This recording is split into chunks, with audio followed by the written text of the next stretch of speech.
So the next problem is problem 3.13, and you can find this problem on the page 88.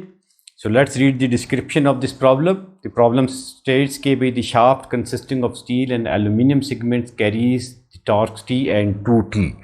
So from the description you can see that this is another problem of the composite shaft, and there are two segments. One is of the steel and the other is the aluminium segment. And in this particular problem you can सी कि भाई जो दोनों segment हैं उसके ऊपर torque लग रहे हैं. There is a torque on the steel segment as well, there is a torque on the aluminium segment as well, and the magnitude of the torque are also different. On one segment there is a magnitude of torque is T, and the other segment there is a magnitude double of that torque 2 times T. ठीक है. सो variation आप note down कर रहे हैं कि जो हमने जिस तरीके से मैंने बताया था कि ओनली थिंग दैट इज़ जो उसके अंदर चेंज होगी वो क्वेश्चन की वेरिएशन है. पहले उसमें हमने एक सिंगल वो ले लिया था, फिर हमने कंपोजिट शाफ्ट लिया, and within that composite shaft there was a solid and there was a hollow. And in this particular case अगर आपको देख रहे हैं तो यहाँ जो है वो जो वेरिएशन नज़र आई है वो एक तो वर्टिकल एक्सिस में ये नज़र आ रहा है शाफ्ट, और जो दूसरी वेरिएशन नज़र आ रही है वो ये है कि जो मैग्नीट्यूड ऑफ द टार्क है दैट इज़ डिफरेंट है वो दोनों सेगमेंट में. जो लास्ट वाला हमने किया था जिसके अंदर एक हॉलो और एक सॉलिड था, उसके अंदर एक ही टार्क सेंटर के ऊपर जो दो जहाँ उसका असेंबली थी जो कनेक्शन था वहाँ टार्क लग रहा था. लेकिन यहाँ अगर आप देखेंगे तो एल्यूमिनियम सेगमेंट के ऊपर भी एक टार्क लग रहा है, और जो स्टील का जो सेगमेंट है उसके एंड के ऊपर भी एक टार्क लग रहा है. Rest of the information is given. You can read out the information that the length of the aluminium segment is 2 feet and the length of the steel segment is 3 feet. The diameter is also varying. The diameter of the steel segment is 2 inches and the diameter of the aluminum segment is 1.5 inches. And the other thing that you can note down here as well, the direction of the torque. The magnitude of the torque on the steel segment, that is at the end of the top of the steel segment, is 2 times T, and it is in the clockwise direction. And the torque which is only T, which is being applied at the end of the aluminum segment is T, and this is in the counterclockwise direction. So variation थोड़ी सी आप यकीनन इसमें देख सकते हैं और महसूस कर सकते हैं. So what we need to find out the largest allowable value of T. We need to find out the maximum value of T.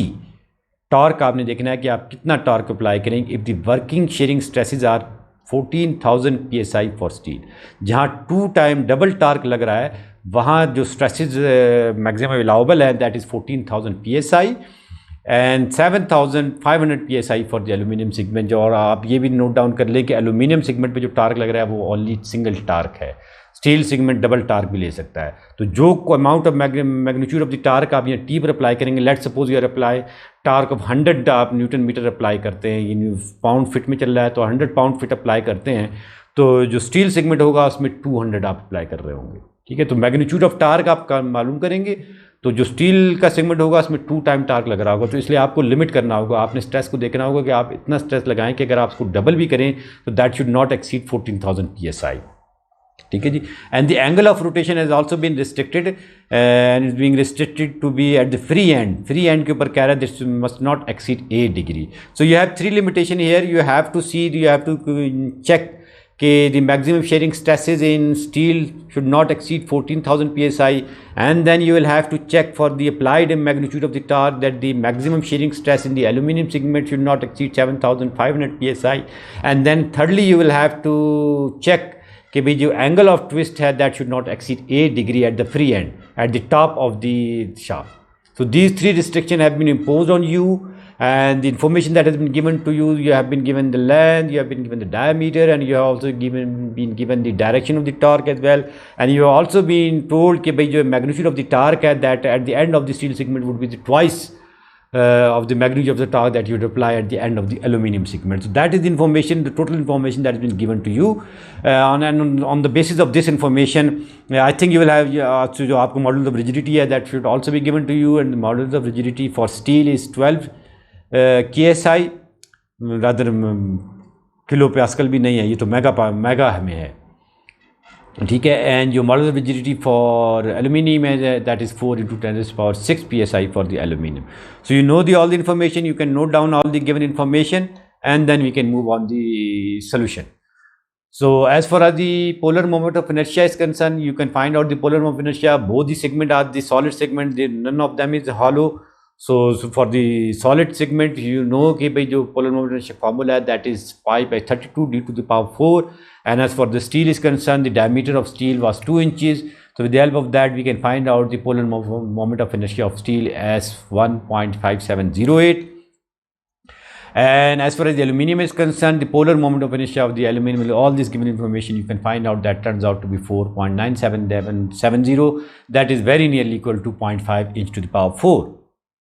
ठीक है जी। तो ये इन्फॉर्मेशन मिलने के बाद क्या है, कब आपने टार्क देखना है। ठीक है, तो टार्क की डायरेक्शन जो थी, direction of the torque were opposite, जो वहाँ से एल्यूमिनियम के ऊपर लग रही थी और जो स्टील के ऊपर लग रही थी, वो दोनों ऑपोजिट डायरेक्शन में थे। वो यहाँ आपको यहाँ शो कर रहा होगा। जो टार्क इन स्टील है दैट इज़ माइनस ऑफ टा।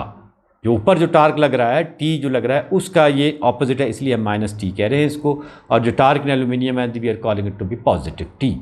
बट यू नो कि टार्क इन जो स्टील जो बॉटम सेगमेंट है that would be twice torque. तो जब हम टार्क निकाल लेंगे देन विल सी कि भाई if we apply the twice of the torque, whether जो हमारे मैक्सिमम शेयरिंग स्ट्रेसेस थे, जो कि मेरे ख्याल में 14,000 या कितने PSI थे, उसको एक्सीड नहीं करना चाहिए। सो ओनली थिंग जो यहाँ है वो माइनस ये बता रहा है कि जो डायरेक्शन ऑफ द टार्क है on the aluminium and the steel segment, they are opposite in direction. So torque in steel, so that the formula आप जानते हैं क्या है। जो शेयरिंग स्ट्रेसिस है वो 14,000 PSI है, उसको एक्सीड नहीं करना चाहिए। पोलर मोमेंट ऑफ इनर्शिया इतना है। जो रेडियस है वो 2 है, हाफ ऑफ द डायमीटर है। Diameter is 2 inches of the steel. You can see here कि जो 2 है ये क्या चला गया, ये जो डायमीटर था वो 2 था। अदरवाइज़ आपकी इन्फॉर्मेशन आप फिगर से भी जाके देख सकते हैं। ये सारी चीज़ें कैलकुलेट करते हैं। जो टार्क स्टील में आप लगा सकते हैं वो 22,000 पाउंड का लगा सकते हैं। अब अगर 22,000 लेकिन वो ट्वाइस द टा है, तो इसका मतलब ये है कि अगर आप एल्यूमिनियम में अगर आप 11,000 लगाते हैं टार्क, एल्यूमिनियम अगर 11,000, वो हम देखेंगे नेक्स्ट स्टेप में, हम वही कैलकुलेट करेंगे। जो एल्यूमिनियम के अंदर टार्क आ रहा है अगर वो 11,000 आता है तो फिर ये 22,000 तक का टार्क आप लगा सकते हैं। Then one will have to satisfy the condition of angle of twist as well. ठीक है जी, because you will have to satisfy 3 condition. तो फर्स्ट कंडीशन हम देख रहे हैं कि जो स्टील मैक्सिमम टार्क अफोर्ड कर सकता है, बर्दाश्त कर सकता है, that is 22,000 pound inch. So let's move to the aluminium segment. तो torque in aluminium, so torque जो है फार्मूला वही है दैट बहुत कम मैग्नीट्यूड वैल्यू आई है 4,970 पाउंड, जो नियरली को 5,000 पाउंड इंच के करीब है।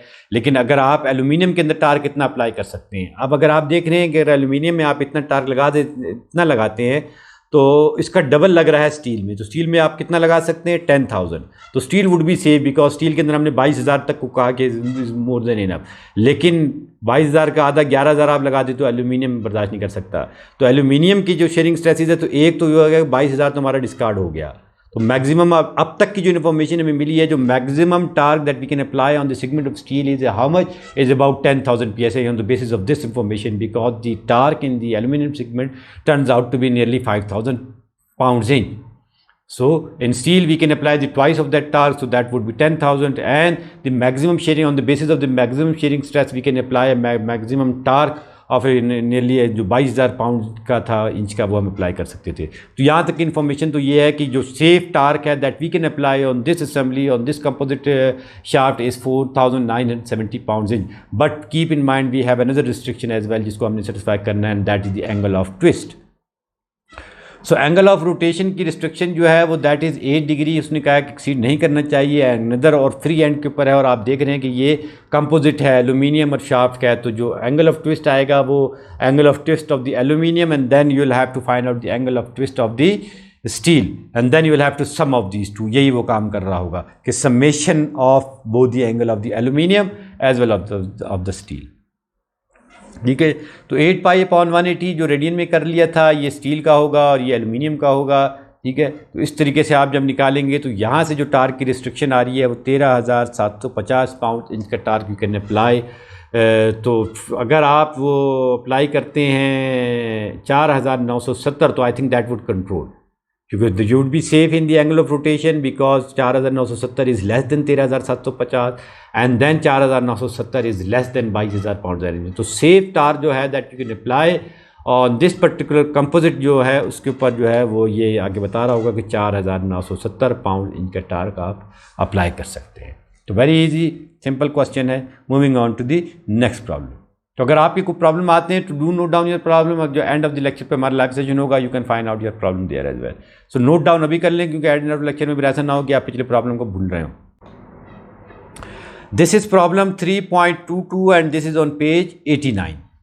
देखते हैं कि क्या कहता है प्रॉब्लम। प्रॉब्लम स्टेट के भी कंपाउंड शाफ्ट है, अगेन कंपाउंड शाफ्ट आ रही है, क्योंकि ज़ाहिर जो इसमें डिफिकल्टी आ सकती है वो कंपाउंड की आ सकती है। एंड दिस इज़ नाउ जो इसके अंदर वेरिएशन है वो ये कि 3 इसके अंदर सेगमेंट है। This is composed of steel, aluminium and bronze segment, carries 2 torque shown in the figure. 2 torque इसके अंदर लग रहे हैं। ये आप देख रहे हैं कि this is the steel segment, this is the aluminium segment and this is bronze segment. And जो दो एंड है इसकी A and B, they are being restricted, वो फिक्स हैं। तो इससे जो इन्फॉर्मेशन मिल रही है कि फिक्सिटी की वजह से ये कि इसके अंदर यहाँ कोई छेड़खानी नहीं आ रही होगी, ए और बी के ऊपर ट्विस्ट मिस्ट नहीं आएगा। और ये इन्फॉर्मेशन हमारे लिए बड़ी यूज़फुल होगी, आप देखेंगे आज चल के। तो यहाँ इन्फॉर्मेशन आप समझ में आ रही है, क्योंकि ये भी एंड भी फिक्स है, ये एंड भी फिक्स है, बीच के अंदर टार्क लग रहे हैं। अब अगर ये पूरी टार्क ट्विस्ट हो रही है, पूरी शाफ्ट ट्विस्ट होगी, तो इसका मतलब ये है कि जो इसकी सपोर्ट है ये भी ट्विस्ट होनी चाहिए। लेकिन सपोर्ट का मतलब ये है कि आपने रिजिडिटी दी हुई है, सपोर्ट आर रिजिडली फिक्स, तो फिर ये इसको फिर रोटेशन को यहाँ रोकेंगे। तो ये एंड ए और ये end B, they will not be rotated. So angle of twist at A and angle of twist at B, that would be 0, that would be 0। And जो फर्दर इन्फॉर्मेशन जो हमें फिगर से मिल रही है वो length मिल रही हैं कि length of the steel segment is 6 feet, length of the aluminium segment is 4 feet and length of the bronze segment is 3 feet, and then the diameter is also been given 1 inch for the steel, 2 inches for the aluminium and 1 inch again for the bronze. And as well as you can see that the magnitude of the torque is 500 pound-feet, and then luckily both the torque are in the same direction, they are in the clockwise direction. और आपको torque at सी जो है, point T C जो है, torque at C, that has also been given and it is the half of the torque at D which is 250 pounds-feet, right. तो ये information आपको यहाँ तक मिली। अब ये इन्फॉर्मेशन तो उसने दे दी, अब आपसे पेन देगा आपको कि भाई आपने मालूम क्या करना है। Determine the maximum shear stress developed in each material on the basis of this torque and on the basis of the material. आपको बताना है कि भाई ब्रोंज के अंदर कितना शेयर स्ट्रेस डेवलप हो रहा है, एल्यूमिनियम के अंदर कितना हो रहा है और स्टील के अंदर कितना हो रहा है। और यकीनन मॉडल ऑफ रिजिडिटी भी यहाँ आपको दिया होगा कि स्टील के लिए, एल्यूमिनियम और ब्रोंज के लिए 12, 4 और 6 × 10⁶ psi रेस्पेक्टिवली। Model of rigidity has also been given to you. So interesting point इसमें ये है कि आपके पास 3 सेगमेंट हैं, तीनों अलग अलग हैं, तीनों के अलग अलग रिजिडिटी है। लेकिन जो यूजफुल इन्फॉर्मेशन, जो कंसेप्चुअल इन्फॉर्मेशन जो इस क्वेश्चन में है वो ये है कि since both the ends are rigid, और आप इस चीज़ को एक्सपीरियंस कर सकते हैं अपने पास कि अगर आप किसी शाफ्ट को जो कि कंपोजिट शाफ्ट है, दोनों एंड के ऊपर फिक्स कर दें, वहाँ आप उसके अंदर ये ड्रिल करके बोल्ट कर दें, तो फिर जब आप उसके ऊपर टार्क अप्लाई करेंगे तो एटलीस्ट वो जो आपकी सपोर्ट होगी वहाँ ट्विस्ट पैदा नहीं होगा। There would be no angle of twist at the end at the support. So on the basis of this information, if there is no angle of rotation, there no twist at the support, so it mean that theta A to B और theta B to A would be 0। Okay, so सबसे पहले इसके हम free body diagram बनाएंगे। तो free body diagram के लिए आप जानते हैं कि आपको ए और बी को हटाना पड़ेगा, और ए और बी को हटा के इक्विलिब्रियम मेंटेन करने के लिए will have to apply certain torque. तो अप्लाई कर देते हैं। ये वो सर्टेन टार्क है, ये हमने बी के ऊपर भी एक टार्क अप्लाई कर दिया, हमने ए के ऊपर भी टार्क अप्लाई कर दिया, और सेम डायरेक्शन हमने अज्यूम कर ली।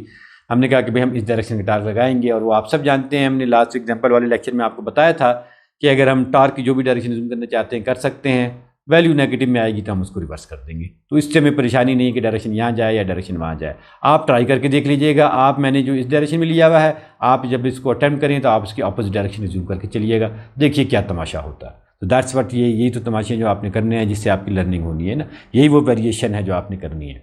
तो बाकी वही सारी इन्फॉर्मेशन है। स्टील 6 फीट, एल्यूमिनियम 4 फीट, यहाँ 250 का लगा हुआ था टार्क। ये पॉइंट जो था ये ए बी सी डी इसको लिख देते हैं यहाँ, ताकि आपको यहाँ समझने में आसानी हो जाए। तो this point was A and this point was C, this point was D and this point was B. तो टार्क एट डी 500 था। अगर आपको याद हो, मैंने ये बड़ा क्लियरली बताया था कि दोनों की लकीली डायरेक्शन सेम है। तो अगर आप इसकी डायरेक्शन देखें और इसकी डायरेक्शन देखें तो हमने सेम लगा दी है। तो क्लॉकवाइज सी ना, तो मेरे पास क्लॉकवाइज ये है और इस डायरेक्शन में जाएगा। तो मेरे पास जो डायरेक्शन नज़र आ रही है वो 500 बिल्कुल सही नज़र आ रही है, क्योंकि ज़ाहिर है मैं जब आऊँगा तो वो फिर ये यूँ इस तरह की होगी, ठीक है ना। मैं यूँ बैठा हुआ हूँगा तो एरो यूँ चल रहा होगा। तो बहरहाल वो आप अपनी डायरेक्शन वहाँ देख सकते हैं कि क्या है। तो एनी हाउ जो टार्क की डायरेक्शन थी एटलीस्ट वो ये थी कि दोनों सेम थी, और यहाँ डबल एडेड एरो से देख सकते हैं कि इसकी डायरेक्शन और इस डबल एडेड एरो डायरेक्शन ये हमने सेम रखी हुई है। अब हमने नेक्स्ट काम क्या करना है, चूँकि since whole the assembly is in equilibrium, but यहाँ जो एक चीज़ आपको अननोन पता चल रही है, को torque A is unknown, torque B is unknown, दो अननोन तो आपको पता चल गए। इक्विलिब्रियम की इक्वेशन हमारे पास मोमेंट की एक ही है, क्योंकि यहाँ तो फोर्सेस तो लग ही नहीं रही कि हम समेशन ऑफ हॉरिजॉन्टल फोर्सेस और समेशन ऑफ वर्टिकल फोर्सेस ले, वो तो हम लगा ही नहीं सकते। समेशन ऑफ मोमेंट की एक इक्वेशन है, वो हमारे लिए यहाँ यूज़फुल नहीं हो रही। तो अब हमारे पास दो अननोन तो यहाँ बड़े क्लियरली यहाँ नज़र आ रहे हैं, और तीसरा जो हमने फ्री बॉडी डायग्राम बनानी है, वी नो कि each and every segment would be in equilibrium. तो आप सेक्शन यहाँ कट करेंगे, सेक्शन यहाँ कट करेंगे और सेक्शन यहाँ कट करेंगे, और हर सेगमेंट के सेक्शन का फिर हम फ्री बॉडी डायग्राम बनाएंगे, जो कि आप देखेंगे ये पहले सेगमेंट की हम यहाँ बना रहे हैं। ये हमने इसको यहाँ कट किया, ये टी ए हमने यहाँ लगा दिया। जब टी ए डायरेक्शन का हमने लगाया हुआ था, तो इस टी ए को इक्विलिब्रियम मेंटेन करने के लिए स्टील के अंदर जो टार्क प्रोड्यूस होगा वो इसकी अपोजिट डायरेक्शन में, इस डायरेक्शन में होगा। तो this is the free body diagram of the steel segment. Next फिर जो है हमने सेक्शन यहाँ ब्रोंज का कट करते हैं, ये जो एल्यूमिनियम है इसको यहाँ कट करते हैं, वो ये कट कर लिया। यहाँ अगर आप कट कर रहे हैं तो टी बी आप देख रहे हैं कि ये हमने टी बी ये लेकर आ गए, ये टी बी ये आ गई, ये 500 वाली फोर्स ये आ गई, ठीक है। यहाँ हमने सेक्शन कट किया था। अब इन दो के मुकाबले में अब यहाँ जो थी थोड़ी सी कन्फ्यूजन ये है, प्रॉब्लम ये है कि we do not know the T B के मैग्नीट्यूड ऑफ टी बी क्या है, क्योंकि अगर टी बी हमारा 500 से ज़्यादा है तो फिर आप डायरेक्शन को बता सकते हैं कि भाई हम डायरेक्शन किस डायरेक्शन में लगाएं। टी बी अगर 500 से लेस है तब भी आप बता सकते हैं। सिंस अब यहाँ हम नहीं जानते कि टी बी की वैल्यू क्या है, तो फिर हम कोई भी एक अपनी तरफ से अज्यूम डायरेक्शन लगा देंगे एल्यूमिनियम की, जो कि हमने इस डायरेक्शन में लगा दी है, ठीक है। लगा दें, कोई मसले की बात नहीं है। टी एल्यूमिनियम लगा देंगे। आप जानते हैं घबराहट आपको है नहीं, क्योंकि घबराना तो है नहीं, हमने सबने सीख लिया है कि घबराना नहीं है। तो टी एल्यूमिनियम जो है वो हमने डायरेक्शन में लगा दी, घबराने की बात ही नहीं है। नेगेटिव में आ गया, हम आंख बंद करके इसकी डायरेक्शन को रिवर्स कर देंगे। लास्टली जो है वो ब्रोंज का सेक्शन है। ब्रोंज सेक्शन में दोबारा आपने टी बी था, वो ये टी बी ये लगा दिया, यहाँ सेक्शन कट किया था, तो इस टी बी को इक्विलिब्रियम मेंटेन करने के लिए टी ब्रोंज आ गया। तो यहाँ से हमें बड़ी यूज़फुल चीज़ें मिल रही हैं, ये बड़े अब काम आने वाला है। अब आपको पता चल गया कि भाई इक्विलिब्रियम इक्वेशन तो हमारे पास यूज़फुल यहाँ है ही नहीं, तो हम किसका इस्तेमाल करेंगे, कंपैटिबिलिटी का। और कंपैटिबिलिटी इक्वेशन हमें कौन सी मिल रही है कि जो बी और ए का जो रिलेटिव ट्विस्ट है वो हमें पता है कि वो that would be zero. T B जो थीटा बी और थीटा ए जो है वो जो होगा वो ज़ीरो होगा। तो ये कंपैटिबिलिटी है, theta B A is equal to zero. This is the compatibility. Equilibrium हमारे पास काम में नहीं आए।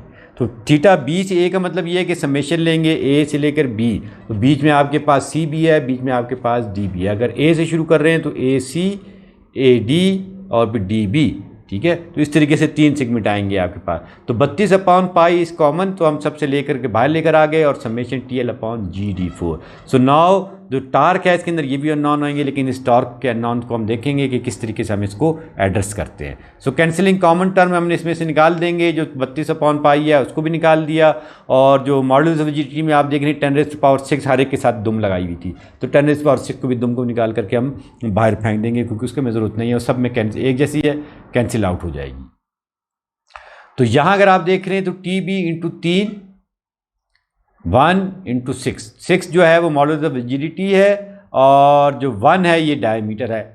तो अगर आपने देखा होगा कि आपके पास 3 सेगमेंट थे, यहाँ से अगर हम शुरू करें तो ये सेगमेंट था, फिर यहाँ ये एक बड़ा वाला सेगमेंट था जिसका डायमीटर 2 इंचेस था, और फिर यहाँ एक तीसरा सेगमेंट था जिसको हम देख लेते हैं कि अभी क्या क्या था, ठीक है।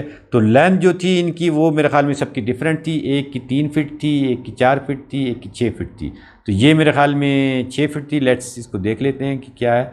6 फीट, 4 फीट, 3 फीट। स्टील वाला 6 फीट है, हाँ ये स्टील वाला 6 फीट, ये 4 फीट और ये 3 फीट। अब हम इस पे आ जाते हैं, हम देखते हैं कि कौन कौन सा है।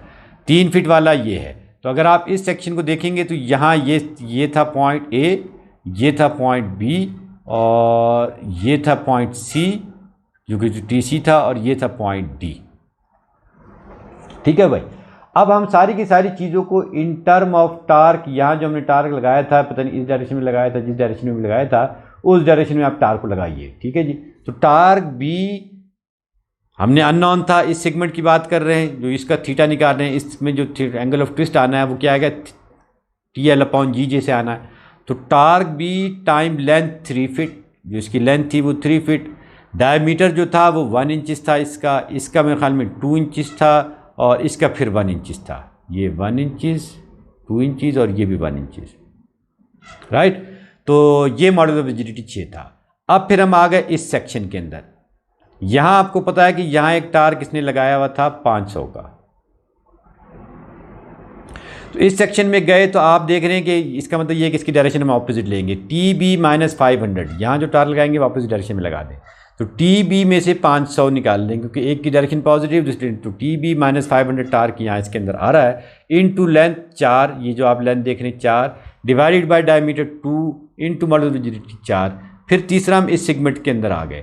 टी बी यहाँ अगर आप देखेंगे तो यहाँ एक हमने टार्क ये भी लगाया हुआ था 250 का, ठीक है। तो इसकी डायरेक्शन मैं यहाँ से चेंज करके यूं कर देता हूँ और यहाँ एरो बना देता हूँ, इस एरो को आप भूल जाएं, ठीक है। तो ये आपके पास टी बी, तो अब टी बी इस डायरेक्शन में जिसको आप पॉजिटिव ले रहे हैं -500 -250, तो टी बी -700 ये आ गया, इनटू 6, ये इसकी लेंथ 6 आ गई, डिवाइडेड बाय 1 डायमीटर का, तो diameter is 1, model of rigidity is 12, ठीक है भाई। तो ये स्टेप समझ में आया क्योंकि ये स्टेप इसके अंदर समझने का है। तो अगर ये स्टेप समझ में आ गया है तो फिर बहुत अच्छी बात है। You can take a sip of tea, एक घूंट पानी का पी सकते हैं या एक घूंट चाय का पी सकते हैं, और फिर हम एक नेक्स्ट स्टेप पे, तो इसको जब सॉल्व करते हैं तो यहाँ से आपको लकीली क्योंकि हमने सारी की सारी चीज़ें in term of T B specify कर दी थी, देख रहे हैं तीनों में टी बी, तो ओनली 1 अननोन रह गया था। और ये सारी चीज़ क्योंकि हमें पता था कि जो थीटा है वो सारी की सारी चीज़ 0 के है, तो इसलिए हमने यहाँ भी इसको 0 को इक्वल कर दिया। जहाँ से आपको जो टार्क इन बी मिल रहा है दैट इज़ 382.4। अभी तक हमारा सवाल कंप्लीट नहीं हुआ बिकॉज आपको टार्क जो है वो ब्रोंज के अंदर चाहिए, फिर स्टील के अंदर चाहिए, फिर एल्यूमिनियम के अंदर चाहिए, एंड देन फिर आपको टार्क ए भी चाहिए। तो टार्क बी, ये वाला टार्क आपको मिल गया है कि ये टार्क जो है वो 382.4 है। तो अब अगर आपको ये टार्क इस डायरेक्शन में पॉजिटिव आ गया है, ये देखिए, और यहाँ आपके पास ये सेक्शन क्या है, ये मेरे ख्याल में स्टील है, ये एल्यूमिनियम है और ये ब्रोंज है। तो यहाँ आपको पता है कि यहाँ जो आपने बनाया था वो ये बना दिया था। तो ये अगर टी बी है और ये आपके पास क्या था, अगर हम देख लें तो पहला वाला ब्रोंज था,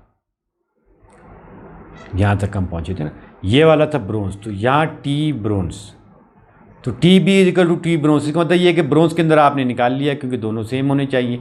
तो ये टी बी की मदद से टॉर्क इन ब्रोंज कितना आ गया, 382.4 आ गया। ये नेक्स्ट स्टेप में इस तरीके से आप स्टेप बाय स्टेप करेंगे। इक्विलिब्रियम कर रहे हैं, ये सबसे पहले टी ए निकाल रहा है 367, फिर ये टी ब्रोंज निकाल रहा है जो कि मैंने भी आपको एक्सप्लेन किया कि कैसे निकाल रहा है, टी एल्यूमिनियम आ गया, ठीक है। तो अगर आप निकालना चाहते हैं तो यहाँ हम इसको यहाँ बना देते हैं, ये बना दिया, ये वाला सेगमेंट, ये वाला सेगमेंट, ये वाला सेगमेंट तो हम कर चुके हैं ना, ये सेगमेंट मैं आपको समझा चुका हूँ, ये डायरेक्शन ये थी, इसको आप टी बी कह रहे थे, और ये आ गया मेरे भाई आपके पास 382.4, ठीक है। अब ये आपके पास था ब्रोंज, इसके अंदर लिख देता हूँ ब्रोंज, ये है एल्यूमिनियम और ये है स्टील, ओके। अब टी ब्रोंज हमने जब यहाँ सेक्शन कट किया तो हमने बता दिया कि टी ब्रोंज जो कि मैंने लास्ट स्लाइड में आपको एक्सप्लेन कर दिया। अब ये यहाँ मैं सेक्शन कट करता हूँ और यहाँ मैंने लगा रखा है 500 का, इस डायरेक्शन में मैंने क्या लगा रखा है, क्वेश्चन ने लगा रखा है 500 का, ये 500 मैंने लगा दिया। तो टी जो एल्यूमिनियम के अंदर आ रहा है, अगर मैं इस सेक्शन को यहाँ से कट करता हूँ, चलो पहले कट करके दिखाऊँ, ये कट किया मैंने, ये एल्यूमिनियम सेगमेंट बना दिया और ये वाला मैंने ब्रोंज सेगमेंट बना दिया।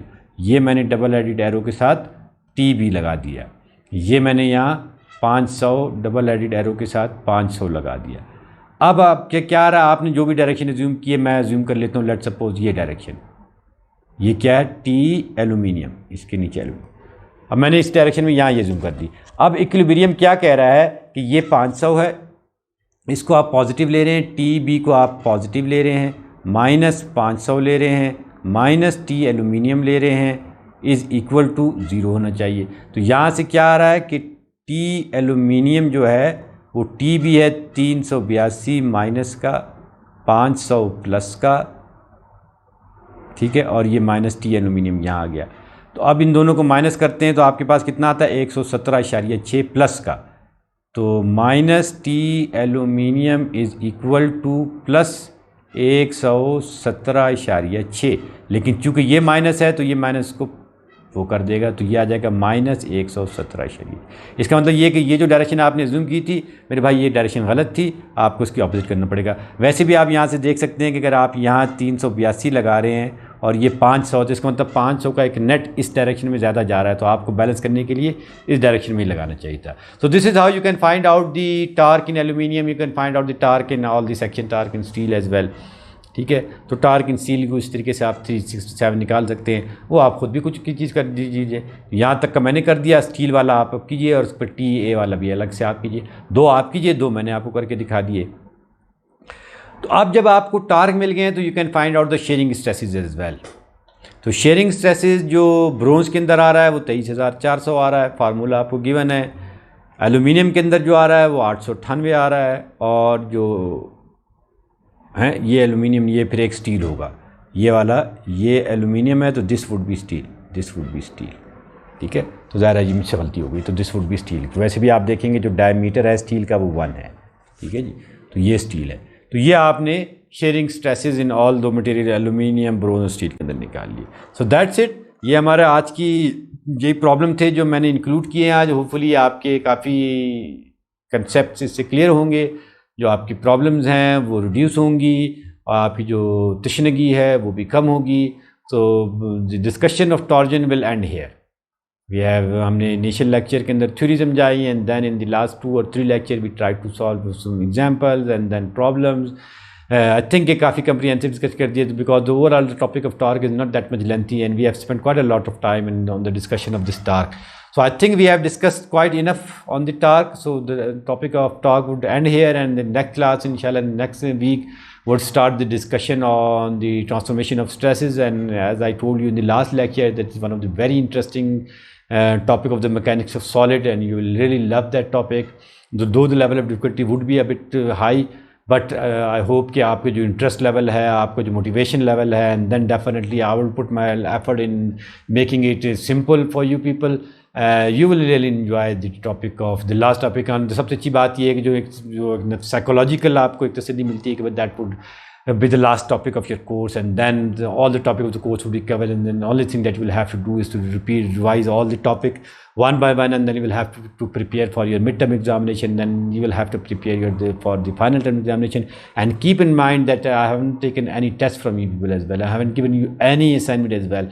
So get ready mentally, you should be ready कि अचानक से there would be one assignment, there would be one test, and then hopefully when the university will open from the 15th of September, inshallah we will be taking the in-class midterm examination and the in-class final term examination as well. And the portion that I have taught you, I will definitely उसके जो question होंगे, I will prepare those problem for you people inshallah, and I hope कि inshallah you will enjoy the examination as well, but get ready for the test as well. So do prepare, do practice all the things that I am teaching you. क्योंकि मैंने जो पढ़ा है मैं उसको test ज़रूर लूँगा. जो कि मैंने आपको कुछ वॉलंटरी पढ़ा रहा हूँ, जो प्री मिड टर्म टीचिंग है कि उसका टेस्ट यकीन मैं नहीं लूँगा. वो आपकी अपनी टीचिंग, आपकी अपनी इंटरेस्ट है. आप जो स्टूडेंट आप में से वो मेरे लेक्चर देख रहे हैं और जो उसमें से चीज़ें सीख रहे हैं वो आप लोगों के लिए है. वो that I am doing voluntary for you people. इंशाल्लाह जो टॉपिक उसमें से कुछ रह भी गए हैं, शेयर स्ट्रेस तक मैंने उसमें आपको समझाया है. उसके बाद मैंने प्रॉब्लम स्टार्ट किए थे, लेकिन मैं अनफॉर्चुनेटली कुछ अपने मसरूफियत की वजह से लेक्चर नहीं बना पा रहा. मैं ज़्यादा मसरूफियत हो जाती है. 3 क्लासेस ऑलरेडी मेरी 2 आपकी हैं, एक मास्टर्स की होती हैं, उसके लेक्चर बनाना, तो उसके लिए थोड़ा सा टाइम मेरे लिए मुश्किल हो रहा है. तो hopefully by the end of this 3 week मेरा जो मैकेनिक्स सॉलिड है वो कोर्स ख़त्म होगा. Then I will have enough time to prepare all the lecture. जो रिमेनिंग पार्ट है जिसमें बेंडिंग ऑफ स्ट्रेसेस है वो भी इंशाल्लाह मैं आपके लिए लेक्चर बनाऊंगा, क्योंकि मैं चाहता हूं कि जब आप मैकेनिक्स ऑफ सॉलिड 2 में आएँ, जो बेंडिंग फार्मूला है, जो सबसे बड़ी जो मुझे प्रॉब्लम रहती है, जब जितनी दफ़ा मैंने मैकेनिक्स ऑफ सॉलिड को पढ़ाया है, 2 को जब मैं पढ़ाता हूँ, जब मैं बेंडिंग स्ट्रेस के बारे में पूछता हूँ तो बच्चे नहीं जान रहे होते वो बेंडिंग स्ट्रेस क्या है. उसके जो कंसेप्ट हैं वो नहीं जान रहे होते. बेंडिंग स्ट्रेस के ज़ाहिर नाम को जान रहे होते, लेकिन जो उसके कंसेप्ट, जिस कंसेप्ट को मैं यूटिलाइज़ करना चाह रहा होता हूँ, जो जिस चीज़ को मैं जिस लेवल पे मैं आपको देखना चाह रहा होता हूँ वो उस लेवल पे नहीं होते. तो बेंडिंग स्ट्रेस पे तो I am very much assure हूँ कि इंशाल्लाह आई विल प्रिपेयर लेक्चर आपके लिए. बेंडिंग स्ट्रेस पे मैं लेक्चर ज़रूर बनाऊँगा. मैं कोशिश करूँगा कि वो शेयरिंग स्ट्रेस और उसकी जो स्ट्रेस एनालिसिस के प्रॉब्लम है वो भी समझा सकूँ. मुझे नहीं पता कि ट्रस्ट एनालिसिस कराया है नहीं कराया, तो इंशाल्लाह ट्रस्ट एनालिसिस जो है उस पर भी मैं ज़रूर लेक्चर बनाऊँगा, ताकि आपको ट्रस्ट एनालिसिस भी आ सके. जो उसमें मेथड ऑफ सेक्शन है, मेथड ऑफ जॉइंट है, ट्रस्ट का जो कंसेप्ट है, क्योंकि जो ट्रस्ट का कंसेप्ट है वो आपके बीम के, जब आप plain and force concrete design पढ़ रहे होंगे, बीम एनालिसिस एंड डिज़ाइन पढ़ेंगे, उसके अंदर भी आपके लिए बड़ा हेल्पफुल रहेगा. तो इंशाल्लाह आप इन टच रहें. तो I would prepare lecture for you इंशाल्लाह.